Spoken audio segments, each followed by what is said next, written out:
ভাই, প্রথমেই আপনাকে অভিনন্দন। 21 পদক আপনি পেয়েছেন। আপনার অনেক দিনের আসলে আমাদের প্রত্যাশা ছিল যে আপনি রাষ্ট্রীয়ভাবে সম্মানিত হবেন। অবশেষে সেই সম্মান মিলল। আপনাকে আমাদের পক্ষ থেকে আন্তরিক অভিনন্দন এবং শুভেচ্ছা। যদিও পুরস্কার আপনাদের কাছে কোনো ম্যাটার করে না, তারপরে আমরা আনন্দিত আপনার এই পুরস্কার প্রাপ্তিতে। আমার কাছে কি ম্যাটার করে জানেন?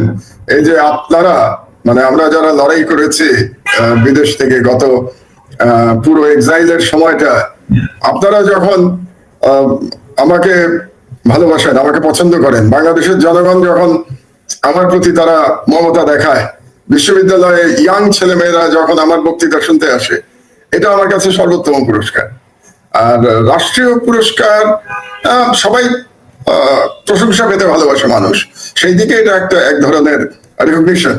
আর তবে আমি মনে করি এটা কোনো ব্যক্তিগত রেকগনিশন না, এটা আমার দেশের লড়াইয়ের রেকগনিশন।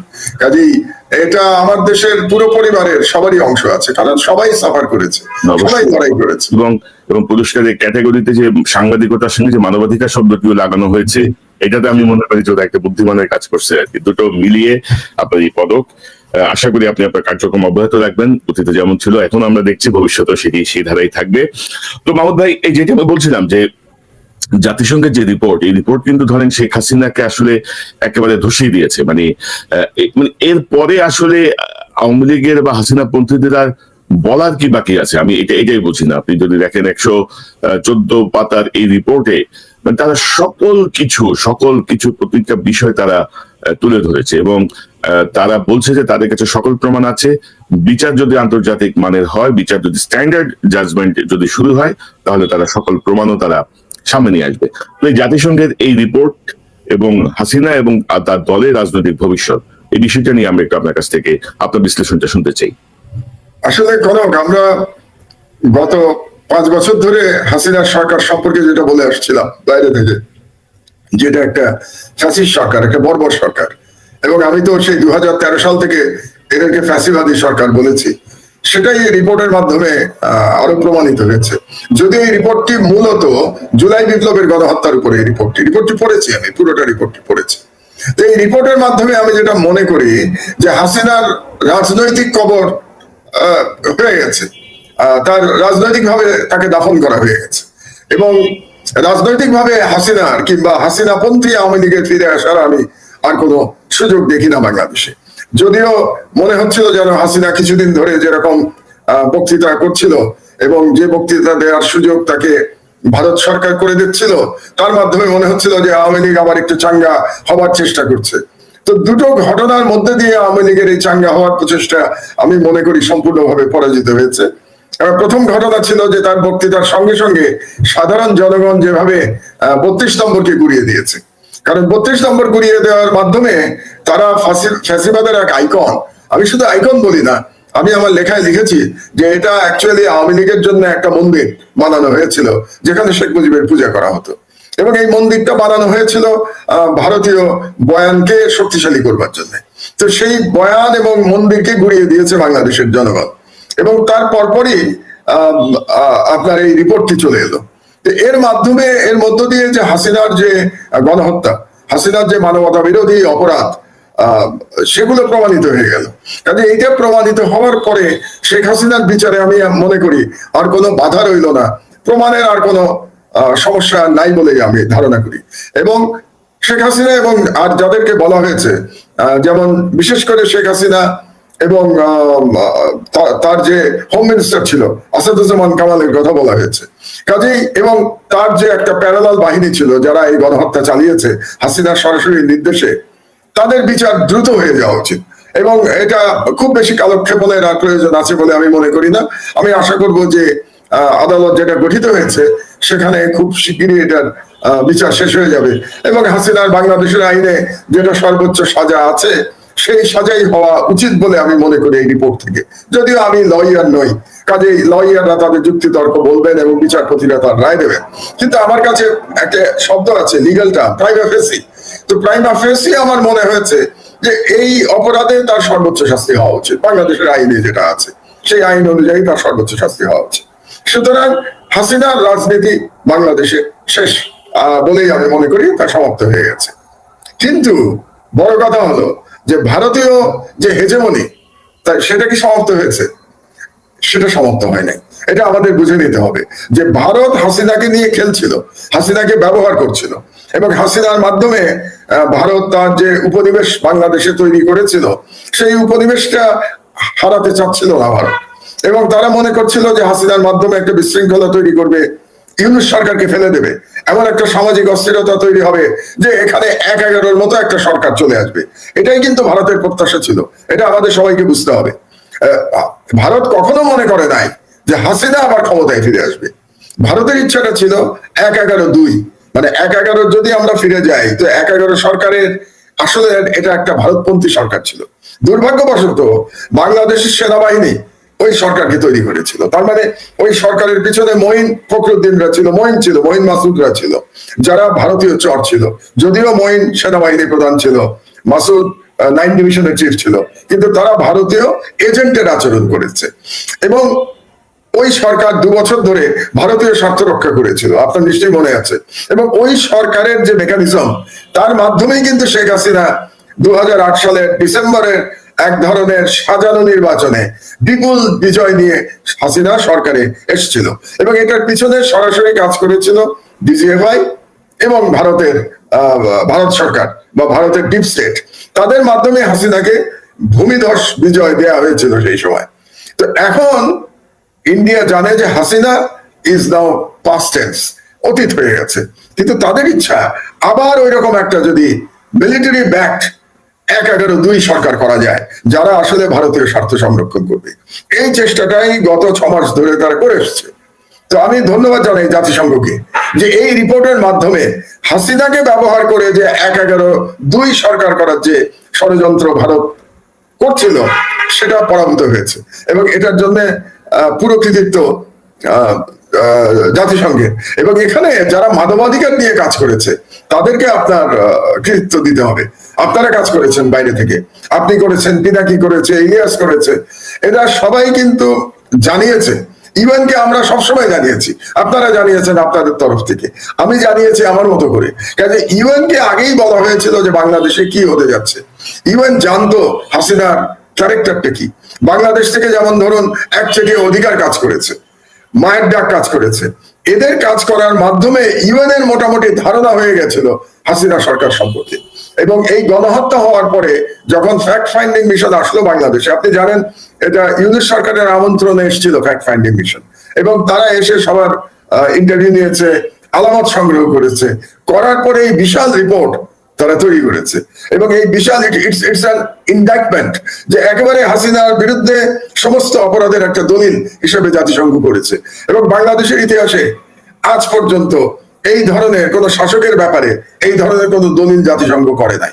এবং এই দলিল করার মাধ্যমে তারা ভারতীয় চক্রান্তকে পরাজিত করেছে। কিন্তু ভারত তার চেষ্টা চালিয়ে যাবে। আপনি কি মনে করেন ভারত যে একটি উপনিবেশ তৈরি করেছিল বাংলাদেশে, এত তাড়াতাড়ি সেই উপনিবেশকে কন্ট্রোল তারা ছেড়ে দেবে? তাদের চেষ্টা চালিয়ে যাবে তারা। কাজে আমাদের ইউনিটিটা রাখতে হবে এবং আমাদের কাজ কিন্তু চালিয়ে যেতে হবে, আপনার কাজ চালিয়ে যেতে হবে, যাতে করে ভারত সেটাতে সাকসেসফুল না হতে পারে। পিনাকি কাজ করছে, ইলিয়াসদের করতে হবে। আমার দেশে আমি যে কাজ করছি এখন বাংলাদেশের ভেতর থেকে, এই কাজটা আমাকে চালিয়ে যেতে হবে। আলহামদুলিল্লাহ, আমি 2 মাস হয়নি এখনো আমার পত্রিকার, কিন্তু আমি কাজগুলো চালিয়ে যাচ্ছি। আপনি নিশ্চয়ই খেয়াল করছেন আমার পত্রিকার নিউজগুলো, আপনি খেয়াল করছেন, ট্রিটমেন্ট খেয়াল করছেন, যে আমরা কিভাবে ট্রিটমেন্ট দিচ্ছি, জনগণকে কিভাবে জানানোর চেষ্টা করছি যে বাংলাদেশে কি হয়েছে। তো সব মিলে এটা একটা আমাদের জন্য একটা শুভ দিন গতকাল ছিল আর কি, যেদিন ইউএন এই রিপোর্টটা পাবলিশ করলো। সৌভাগ্যবশত আসলে একদিন আগেই রিপোর্টটা আমার হাতে এসেছিল, আমি একদিন আগে পেয়েছি। এই জন্য রিপোর্টের আপনি খেয়াল করেছেন পরপর 2 দিন কিন্তু লিড নিউজ ছিল আমার পত্রিকায়, এবং আগের দিন আমি ইঙ্গিত দিয়েছিলাম এবং আর হেডিং ছিল আপনি যদি খেয়াল করে থাকেন যে মূল হোতারা চিহ্নিত, গণহত্যার মূল হোতারা চিহ্নিত, এটা ছিল আমার প্রথম দিনের হেডিং। আর গতকালের হেডিং তো অবশ্যই ছিল যে হাসিনার কমান্ডে গণহত্যা। তো সুতরাং পরপর 2 দিন আমরা বাংলাদেশের জনগণকে জানাতে পেরেছি যে শেখ হাসিনা কিভাবে সরাসরি নির্দেশ দিয়ে গণহত্যা চালিয়েছে। এবং ধরেন মাহমুদ ভাই, এরকম একটা রিপোর্ট, যে রিপোর্টটাকে বলা হচ্ছে যে এটা, এই রিপোর্টের ভিত্তিতে নুরেমবার্গ ট্রায়ালের মতো একটা ট্রায়াল হতে পারে, জাতিসংঘের যে অকাট্য প্রমাণ, মানে এটাকে আপনি উড়াই দেওয়ার কোনো সুযোগ নাই। জাতিসংঘ যেভাবে তাদের অনুসন্ধান এবং ফরেনসিক করে, প্রত্যেকটা ছবির ফরেনসিক করে তারা কিন্তু একটা সিদ্ধান্তে উপনীত হয়েছে। তো এখন এর পরেও ধরেন আমরা দেখছি যে আওয়ামী লীগ ধরেন 32 নম্বর ভাঙার পর থেকে বিভিন্ন জনকে হুমকি ধমকি দিয়ে বেড়াচ্ছে, হ্যান করবে, ত্যান করবে, এই হবে, সেই হবে, নানা রকমের। অর্থাৎ এদেরকে ফিরে আসার কোনো সুযোগ আপনি দেখেন? মানে অনেকে বলে, যেমন কদিন আগে আলী রিয়াজ সাহেব বললেন আওয়ামী লীগ ক্ষমা চাইতে পারে, এই করতে পারে, ওই করতে পারে। আপনি কি কোনো স্কোপ দেখেন হাসিনার বা আওয়ামী লীগের প্রত্যাবর্তনের বা জনগণের কাছে যাওয়ার কোনো সুযোগ কি আপনি দেখেন? না, আমি এখানে ক্ষমা চাওয়ার তো কোনো সুযোগ নেই, কারণ এখানে তো ফৌজদারি অপরাধ হয়ে গেছে, তাই না? তারা গণহত্যা করে ফেলেছে তো, এবং গণহত্যার ডাইরেক্ট অর্ডারে হয়েছে হাসিনা। এখানে ক্ষমা তো পরের ব্যাপার। ক্ষমা চাইবে কারা? যারা সরাসরি গণহত্যার সাথে জড়িত ছিল না, কিন্তু আওয়ামী লীগ সমর্থক ছিল, কিংবা আওয়ামী লীগ হয়তো দল করত, তারা ক্ষমা চাইতে পারে যে আমাদের ভুল হয়েছিল যে আমরা আওয়ামী লীগ করেছিলাম। ক্ষমা চাওয়ার ধরনটা কিন্তু তাই হবে, তারা ক্ষমা চাইবে। শেখ হাসিনার বা যারা এই গণহত্যার পান্ডা, যারা খুনি, হত্যাকারী, তাদের ক্ষমার তো আর কোনো প্রশ্ন এখানে আসে না, তাদের বিচার হতে হবে। ক্ষমার প্রশ্ন এখানে অপ্রাসঙ্গিক। কিন্তু যেটা আপনার খেয়াল করতে হবে, যে বাংলাদেশের এক ধরনের সুশীল গ্রুপ আছে, তারা আবার বিবৃতি দেয়, এবং এবারও কিন্তু বিবৃতি দিয়েছে। এবং যারা বিবৃতি দিয়েছে 32 নম্বর ভাঙার পরে, আপনি খেয়াল করবেন এই দলটা কারা। এই দলটা আসলে লুকানো আওয়ামী লীগের। তারা আওয়ামী লীগের 15 বছর আওয়ামী ফ্যাসিবাদকে তারা সমর্থন জানিয়েছে। সুলতানা কামাল চক্রবর্তী, আমি একটা নামই যদি বলি, সুলতানা কামাল চক্রবর্তী আওয়ামী লীগের প্রত্যেকটা হত্যাকাণ্ডকে সমর্থন করেছে।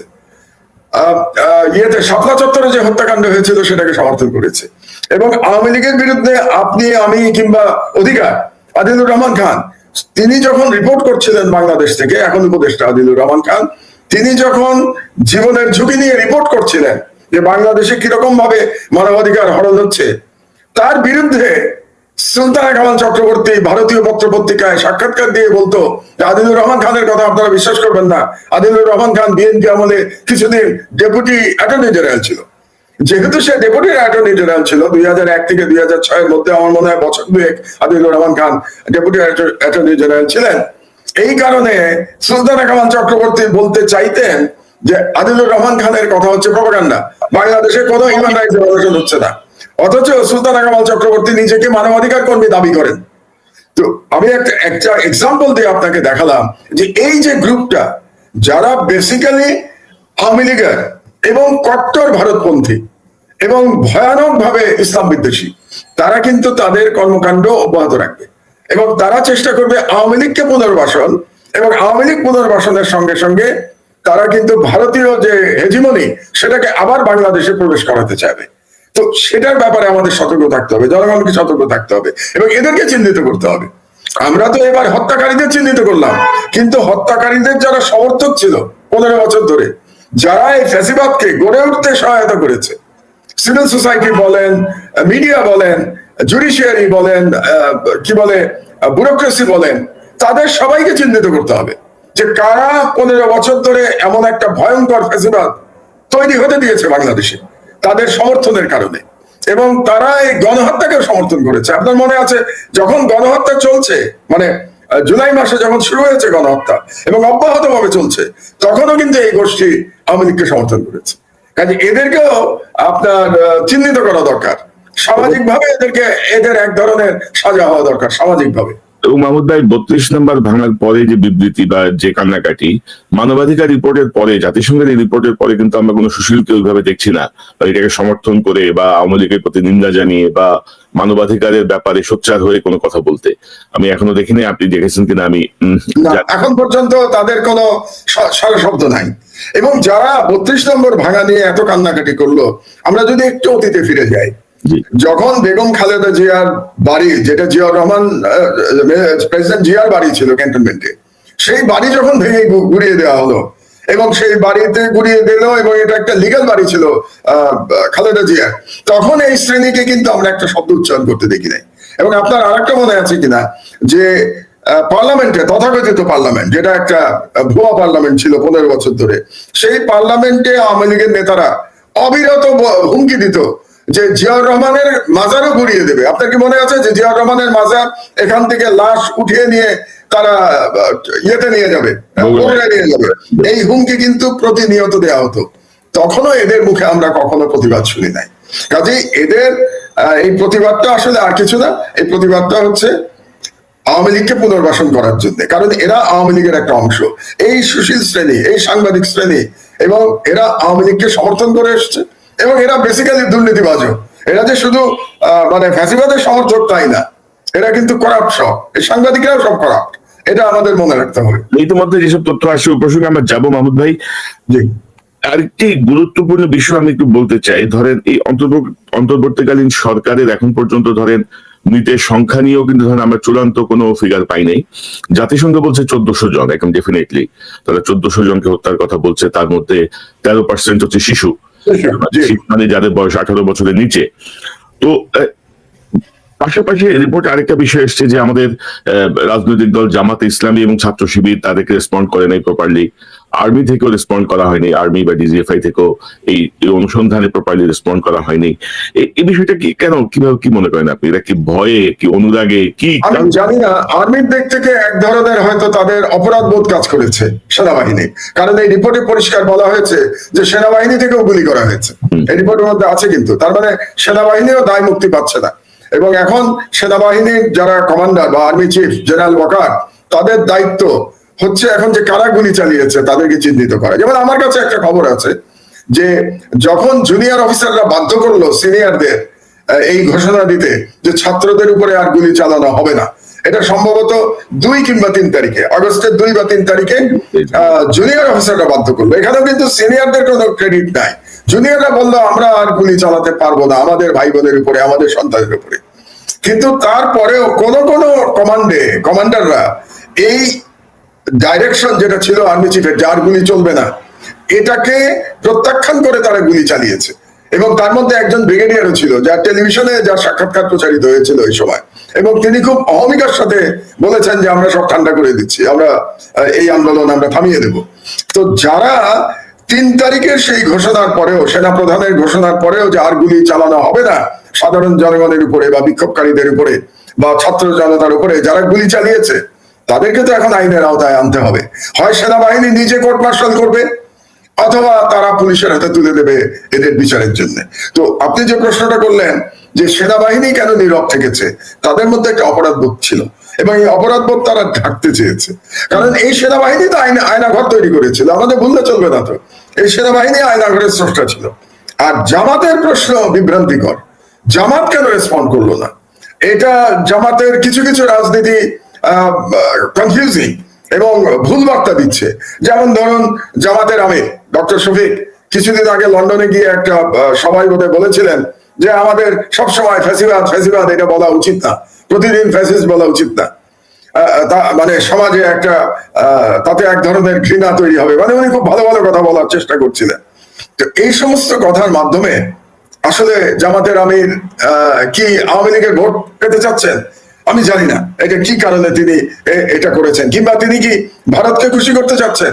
দুটোই কিন্তু ডেঞ্জারাস, আমি আপনাকে বলি। কারণ আমি তো বাংলাদেশে ধরেন 6 বছর পরে দেশে ফিরে আজকে প্রায় 4 মাস আমি তো বাংলাদেশের জনগণ এখন প্রচন্ড ভাবে দেশপ্রেমিক। আপনাকে এটা আমি গ্যারান্টি দিয়ে বলতে পারি। বিশেষত ইয়াং জেনারেশন, তাদের দেশপ্রেম অতুলনীয়। আপনি খুশি হয়ে যাবেন বাংলাদেশে আসলে, আপনার মন ভরে যাবে। আমার মন ভরে গেছে এই ইয়াং জেনারেশনকে দেখে। এরাই স্বাধীনতা রক্ষা করতে পারবে। এরকম একটা মানসিকতার মধ্যে যখন ইয়াং জেনারেশন, এই অবস্থার মধ্যে জামাত কিংবা বিএনপি তারা যদি আওয়ামী লীগ প্রশ্নে কিংবা ভারত প্রশ্নে কোনো নমনীয়তা দেখাতে যায়, তাহলে আমার ধারণা ইয়াং জেনারেশন তাদেরকে প্রত্যাখ্যান করবে, আমার ধারণা। কাজেই তাদের এই ধরনের সিদ্ধান্ত নেওয়ার আগে তরুণ সমাজ বাংলাদেশের কি চাচ্ছে এটা তাদের বোঝা উচিত। কাজে জামাত আজকে বোধহয় ক্ল্যারিফাই করার চেষ্টা করেছে। তারা একটা সংবাদ সম্মেলন করে বলেছে যে জাতিসংঘ যে বলেছে এটা ঠিক না, কিন্তু এখন এটা বলে লাভ নাই। এটা বললেও জনগণ এটা অ্যাকসেপ্ট করবে না। যেহেতু জাতিসংঘ বলেছে যে জামাতের কাছ থেকে তারা সহযোগিতা পায় নাই, জনগণ কিন্তু ওটাই বিশ্বাস করবে। জামাত এখন যতই এটা ক্ল্যারিফাই করার চেষ্টা করুক, তাতে লাভ হবে না। সুতরাং জামাত যদি সহযোগিতা না করে থাকে, তাহলে আমি বলবো জামাত আর একটা পলিটিক্যাল ব্লান্ডার করেছে। জামাত তো অনেক পলিটিক্যাল ব্লান্ডার করেছে তাদের এই স্বাধীনতা উত্তর বা স্বাধীনতার সময় থেকে বাংলাদেশে। এর মধ্যে আরেকটা ব্লান্ডার তারা করেছে জাতিসংঘের সাথে সহযোগিতা না করে, যদি তারা সহযোগিতা না করে থাকে। না, তবে আমরা ধরেন আর্মির একটা সুনির্দিষ্ট বক্তব্য চাই, মানে অপরাধ বোধ বলে তো আমরা বলছি, কিন্তু তাদের একটা বক্তব্য চাই আমরা। পাশাপাশি জামাতের একটা সুনির্দিষ্ট ব্যাখ্যা আসা উচিত যে কি পরিস্থিতিতে তারা এরকম একটা ভয়াবহ ঘটনায় জাতিসংঘকে সহযোগিতা করলো না, যেটা জাতিসংঘকে বলতে হচ্ছে। পাশাপাশি আপনি যদি দেখেন যে আর্মি গ্রেডেড বুলেটের কথা কিন্তু বলছে জাতিসংঘের রিপোর্টে, এবং বলা হচ্ছে যে সেই বুলেট, যে বুলেট আপনার বুলেট প্রুফ, মানে বর্ম ভেদ করে ঢুকে যায়, এত শক্তিশালী বুলেট এখানে ব্যবহার করা হয়েছে। তা আমার মনে হয় সেনাবাহিনী ছাড়া আর কারো কাছে বুলেট থাকার কথা না, আর্মি, র্যাব, বিজেপি এইসব জায়গায় আমার মনে হয় যে এখানে একটা আলাদা একটা তদন্ত হওয়া উচিত যে কারা কিভাবে। না, আমি আরেকটা কথা বলি আমি ভুলে যাওয়ার আগে, কনক, যে আর্মির স্বার্থে এটা করা উচিত। কারণ বাংলাদেশ আর্মি পিস কিপিং এ তারা 1 নম্বর, আপনি তো জানেন, জাতিসংঘের পিস কিপিং এ। এই রিপোর্ট কিন্তু আর্মির রেপুটেশনের জন্য খুবই ক্ষতিকারক একটা রিপোর্ট, জাতিসংঘের রিপোর্ট। এখন যদি প্রশ্ন ওঠে যে আর্মি নিজের দেশের মানুষের উপর গুলি চালিয়েছে, নিজের দেশের মানুষকে হত্যা করেছে, সেই আর্মিকে আমরা জাতিসংঘের পিস মিশনে চাই না, তাতে তো বাংলাদেশের সেনাবাহিনীর ক্ষতি হবে, বাংলাদেশের ক্ষতি হবে। আমরা তো চাই না এই ক্ষতি হোক বাংলাদেশের বা বাংলাদেশের সেনাবাহিনীর। কাজে আমি আহ্বান জানাবো আজকের আপনার এই টকশোর মাধ্যমে জেনারেল ওয়াকার এবং সব জেনারেল সাহেবদের যে আপনারা নিজের উদ্যোগে এই তদন্ত করুন এবং বিচার করুন। যারা 3 তারিখের আগে কিংবা পরে নিরস্ত্র জনগণের উপরে গুলি চালিয়েছে তাদের বিচার হওয়া দরকার, তাদেরকে চিহ্নিত করুন আপনারা। এবং শুধু এটা তো নয় মাহমুদ ভাই, আপনি তো জানেন যে এটা আরেকটা ঝুঁকি নিয়েছে বাংলাদেশ আর্মি, যে ধরেন আমাদের সেনাবাহিনী যে শুধু পিস কিপিং এ কাজ করে তা তো না, আমাদের এখান থেকে কিন্তু বহু এপিসি, বহু অস্ত্র, বহু কিছু ভাড়ায়ও খাটে কিন্তু বিভিন্ন দেশে। এটা বাংলাদেশটা ভালো আর্ন করে, গরিব দেশ হিসেবে এই সুযোগটা বাংলাদেশকে দেওয়া হয়েছে। তো এগুলো তো ঝুঁকির মুখে পড়ে যাচ্ছে যদি আপনি জাতিসংঘকে সহযোগিতা না করেন। তো মাহমুদ ভাই, আরেকটা প্রশ্ন, এই যে আয়নাঘর নিয়ে ব্যাপক আলোচনা হচ্ছে, ডক্টর ইউনূস যাবেন কি যাবেন না, কিভাবে যাবেন, কিভাবে যাওয়া ঠিক হবে কিনা, নানা রকমের ঘটনার পরে অবশেষে তিনি গেছেন। এবং আমরা বেশ কিছু জিনিস দেখলাম যে আয়নাঘরের বেশ কিছু সংস্কার করা হয়েছে, ছোট রুম ভেঙে বড় করা হয়েছে, হোয়াইট ওয়াশ করা হয়েছে। তো আমাকে সংশ্লিষ্ট গোয়েন্দা সংস্থা বা আর্মির সঙ্গে কাজ করেন এমন একজন বলছিলেন যে আসলে ওই যে মানে বড় কেউ যখন পরিদর্শনে আসে, গাছের গোড়া সব সাদা করে ফেলে চুন দিয়ে, সৌন্দর্য বৃদ্ধির জন্য। যদি একটা সময় নকশালদেরকে প্রতিরোধ করার জন্য যে গাছের গোড়া সাদা করে দেওয়া হয়েছে যেন কেউ লুকায় থাকতে না পারে, তো যে এরকম কিছু একটা, যেমন এটা কি ধরনের কথা, এটা কোনো যৌক্তিক কথা না। তো ওভারঅল আপনি কিভাবে দেখছেন এই ডক্টর ইউনূসের পরিদর্শন বা যে বিষয়গুলো আসছে, আপনি কিভাবে দেখেন? আচ্ছা, প্রথম কথা হলো এই আয়নাঘরে আমি ছিলাম, আমি র্যাবের আয়নাঘরে ছিলাম। টিএফআই সেল যেটাকে আপনারা বলছেন, আমি ডিজিএফআই আয়নাঘরে ছিলাম না, র্যাবের আয়নাঘরে আমি ছিলাম। তো আমাকে নিয়ে যান নাই, গেলে আমি ইউনূস সাহেবকে দেখাতে পারতাম যে আমি কোথায় ছিলাম। আমার পরিষ্কার মনে আছে যে আমাকে কোথায় কি বলে চোখ বেঁধে এবং হাত করা পরিয়ে গারদের শিকের সাথে আটকে রাখা হয়েছিল। তো সেই কথাগুলো আমি বলতে পারতাম, এবং সেখানে যে টর্চার ইকুইপমেন্ট যেগুলো ছিল সেগুলো আমি দেখেছি, যদিও আমাকে টর্চার করা হয় নাই। এটা পরিষ্কার ভাবে বলে দিই, আমাকে টর্চার করা হয়নি। আমাকে একদিন রাখা হয়েছিল চোখ বেঁধে, হাত করা পরিয়ে এবং শিকের সাথে ঝুলিয়ে। তো এই পর্যন্ত টর্চার আমাকে করা হয়েছিল, এবং ওই ধরনের কবরের মতো ঘরেই, কাজে আয়নাঘর আমার কাছে পরিচিত। 2 নম্বর কথা হলো, এবং আমি ওখানে থাকা অবস্থায় আমাকে যদিও ফিজিক্যালি টর্চার করা হয় নাই, শুধুমাত্র ওই টর্চার ইকুইপমেন্ট গুলো দেখানো ছাড়া, ওটাও কিন্তু একটা মেন্টাল টর্চার। আপনাকে যদি কেউ টর্চার ইকুইপমেন্ট দেখায়, এটা কিন্তু একটা বিশাল মানসিক টর্চার। যে গেছে সে বুঝতে পারবে কেন যে ওই অবস্থায়, ওই অসহায় অবস্থায় কেমন লাগে। কিন্তু আমি অন্য লোকদের যে নির্যাতন করা হয়েছে তাদের চিৎকার শুনেছি। অসুস্থলেই তো হয়তো আহত একজন আছেন, তাদের কিন্তু চিৎকার আমি সর্বক্ষণ শুনতে পেয়েছি। কাজে আমি জানি সেখানে টর্চার করা হয়েছে। আর দ্বিতীয় কথা হলো যে ইউনূস সাহেব অনেক দেরি করে গেছেন, এখানে আরো আগে যাওয়া উচিত ছিল। কিন্তু দেরি করার জন্য আমি যেটা আমার সোর্সের মাধ্যমে শুনতে পেয়েছি, একটা পত্রিকা চালাই, বুঝতেই তো পারেন কনক, আমাদের অনেক সোর্স আছে, যেমন আপনার অনেক সোর্স আছে, তো সেরকম আমাদের নানা রকম সোর্স আছে। আমি শুনেছি সেনাবাহিনী থেকে নাকি বাধা ছিল, তারা চায় না ইউনূস সাহেব এটা দেখতে যান। তো সেনাবাহিনী এটা বাধা দিয়ে অন্যায় করেছে, তাদের উচিত হয় নাই। অন্যের অপরাধ আপনি কেন নিজের কাঁধে নিচ্ছেন? আমি ওয়াকার সাহেবকে এটাই বলবো, কারণ আমি বিশ্বাস করতে চাই যে উনি এইসব আয়নাঘরের দায়িত্ব ছিলেন না। তো উনি যদি আয়নাঘরের দায়িত্বে না থাকবেন, তাহলে এটা দেখলে সমস্যা কোথায়? তার তো উল্টা সহযোগিতা করা উচিত ছিল ইউনূস সাহেবকে, বরং ইউনূস সাহেবকে নিয়ে দেখানো উচিত ছিল, আর্মি চিফের নিজেরই উপস্থিত থাকা উচিত ছিল। এবং তারপরেও আমি বলবো দেরিতে হলে ইউনূস সাহেব গেছেন, বিদেশি সাংবাদিকদের নিয়ে গেছেন এবং জনগণের কাছে এটা আরো পরিষ্কার হয়েছে। এবং কাকতালীয় ভাবে এটাও কিন্তু ইন্টারেস্টিং, কনক, যেদিনে ইউনূস সাহেব গেছেন ওই দিনেই কিন্তু জাতিসংঘ রিপোর্ট বের হয়েছে, কাজে এটা এক ধরনের কাকতালীয় ব্যাপার ঘটে গেছে। কিন্তু জনগণের কাছে পুরো যে টর্চার রেজিম যেটা ছিল, হাসিনার যে টর্চার কিলিং যে রেজিম ছিল, এটার চেহারা পরিষ্কার করে ফুটে উঠেছে জনগণের কাছে। কিন্তু আমার কাছে খারাপ লাগছে দুই একটা ব্যাপারে, এই যে ভিজিট হয়েছে এটা নিয়ে আবার পলিটিক্স হচ্ছে, এটা আমার কাছে খুব দুর্ভাগ্যজনক মনে হচ্ছে। যেমন ধরো এই ভিজিটকে কেন্দ্র করে কাকে নেওয়া হয় নাই আর কাকে নেওয়া উচিত ছিল, এটা নিয়ে একটা অনর্থক বিতর্ক তৈরি করা হয়েছে। এই বিতর্কটা অনভিপ্রেত, কারণ আপনি কাকে নিয়ে যাবেন, এরকম ভিকটিম তো অনেকে আছে, আপনি সব ভিকটিমকে কি নিয়ে যাবেন? যেমন আমি বললাম আমিও তো ভিকটিম, আমাকে তো দেন নাই ইউনূস সাহেব, আমাকে তো বলেন নাই যে মাহমুদুর রহমান আপনি আসেন আমাদের সাথে, তো বলেন নাই, বাট ইটস অলরাইট, আমাকে বলতেই হবে এমন তো কোনো কথা নাই।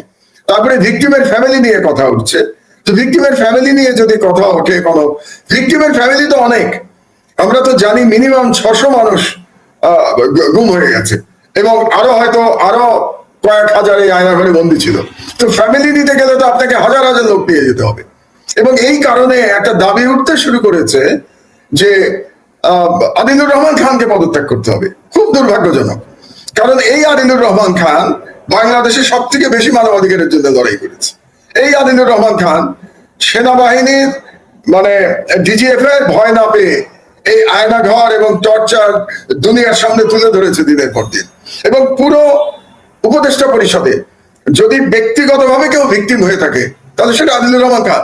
তিনি জেলে গেছেন, তার সহকর্মী জেলে গেছে, তাদের মামলায় সাজা হয়েছে, তিনি রিমান্ডে গেছেন, আর আজকে আদিলুর রহমান খানকে আপনি পদত্যাগ করতে বলছেন, এটা খুবই দুর্ভাগ্যজনক।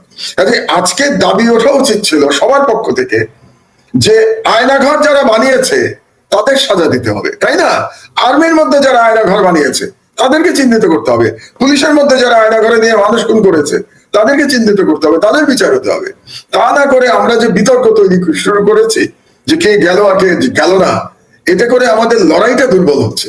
আমাদের যে মানবাধিকারের জন্য লড়াই, যে আবার যেন কোনো ফ্যাসিবাদ বাংলাদেশে না আসে, আর কোন সরকার যেন এইভাবে মানুষের উপরে জুলুম না চালায়, এই লড়াইটা ক্ষতিগ্রস্ত হচ্ছে। এইটা বলতে গিয়ে আমাকে নিল না কেন, আমাকে সম্মান দিল না কেন, এই লড়াইতে আমাদের মানে আমি একজন বর্ষিয়ান নাগরিক হিসাবে সবাইকে বলবো দয়া করে আপনারা এই অনর্থক কাদা ছেড়াছড়ি করবেন না, ঐক্যবদ্ধ থাকুন। এবং আমাদের আমরা সবাই মিলে বলি যে ওই যে বলে না যে নেভার এগেইন, আর যেন কখনো এই ধরনের কোন সরকার বাংলাদেশে না আসে, এটাই আমাদের চাওয়া উচিত।